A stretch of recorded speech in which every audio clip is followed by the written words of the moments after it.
అలా అంటారు. నువ్వు ఎక్కడికక్కడ దూరంగా ఉన్నావు, నీకు పెన్షన్ తీసేస్తారు లేదంటారు. పెన్షన్ తీసేస్తారు అంటారా? ఎవరు అన్నారు నీకు పెన్షన్ తీసేస్తారని? ఇంటికి వస్తున్నాడు లింగల ఇంటికి వచ్చిన అతను అన్నాడా? జడిసి పని పెట్టిన ఈ వీడియోలు చేస్తుందనట, పెన్షన్ తీసేస్తారని అన్నారట ఎవరట. మరి వరాలమ్మకి పెన్షన్ పోతే మనం ఊరికే పళ్ళ కొంతమా? మేము కూడా వదిలేస్తాం అప్పుడు.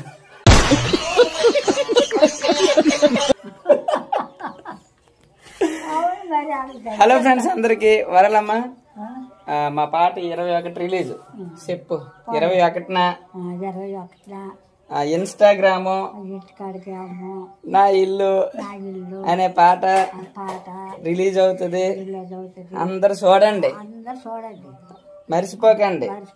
సంతు ముంజేటి 143 అనే యూట్యూబ్ ఛానల్ లా రిలీజ్ అవుతుంది. అందరు చూడండి, అది బాగుంది, మాకు నచ్చింది. అందరు మెచ్చుకోండి, అందరు మెచ్చుకోండి. అంతే అంతే బాగుంది, మాకు నచ్చింది. మర్చిపోకండి 21 ఈ నెల.